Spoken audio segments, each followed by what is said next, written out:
ஓம் சாய்ராம். ஸ்ரீ சாய்பாபா சச்சரித்திலிருந்து அத்தியாயம் 38. முன்னுரை. ஓ புனிதமான சத்குரு சாயி, உலகம் அனைத்துக்கும் மகிழ்ச்சியை நல்கி அடியவர்களின் நலன்களை நிறைவேற்றி தங்களின் திருவடிகளை சரணடைந்தவர்களின் பேரிடர்களை போக்குபவருமான தங்களை வணங்குகிறோம்.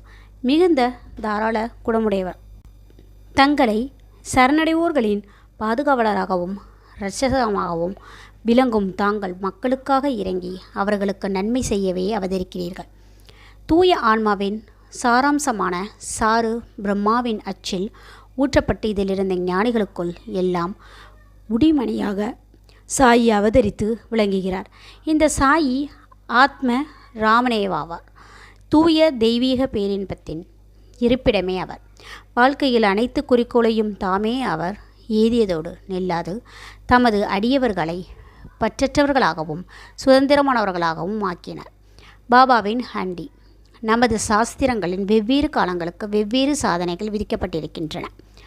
தபம், ஞானம், யக்ஞம், தானம் சிபாரிசு செய்யப்பட்டிருக்கின்றன. தானங்கள் அனைவற்றிலும் அன்னதானமே சிறந்தது. மத்தியான நேரத்தில் நமக்கு உணவு கிடைக்காத போது நாம் மிகவும் குழப்பமடைகிறோம். அதை போன்ற சூழ்நிலையில் மற்ற ஜீவராசிகளும் அங்கனமே உணர்கின்றன. இதை அறிந்து எளியவர்களுக்கும் பசியடைந்தோருக்கும் உணவளிப்போருக்கே மிக சிறந்த கொடையாளி அல்லது தர்மவான். உணவே பிரம்மம். உணவிலிருந்தே எல்லா உயிர்களும் பிறக்கின்றன. பிறந்தே பின்னும் உணவாலேயே உயிர் வாழ்கின்றன. அழிந்த பின்னும் உணவின் உள்ளேதான் மீண்டும் உட்செல்கின்றன என்கிறது தைத்திரிய உபனிஷதம்.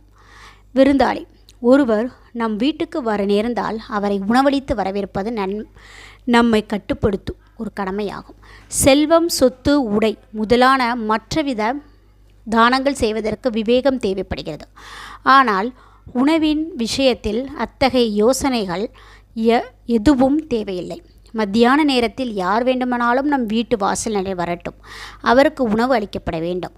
அதிலும் முடவர்கள், சரியாக நடக்க முடியாதவர்கள், குருடர்கள், வியாதியஸ்தர்களான ஆண்டிகள் முதலியோருக்கு முதலில் உணவு அளிக்கப்பட வேண்டும். உடல் நலமுடன் இருப்பவர்களும் உறவினர்களும் பின்னால் உண்பிக்கப்பட வேண்டும். முதலில் குறிப்பிட்டோருக்கு உணவளிப்பதனால் உண்டாகும் புண்ணியம் பின்னால் குறிப்பிடப்பட்டவர்களுக்கு அளிப்பதை விட மிகவும் அதிகமாகும். அன்னதானம் இல்லாத மற்ற தானங்களெல்லாம் நிலவற்ற நட்சத்திரங்கள் போன்றும் பதக்கமற்ற அட்டிகை போன்றும் முடிமணி அற்ற கிரீடம் போன்றும் தாமரையற்ற குளத்தை போன்றும் பக்தியற்ற பஜனையை போன்றும் குங்குமற்ற சுமங்கலியை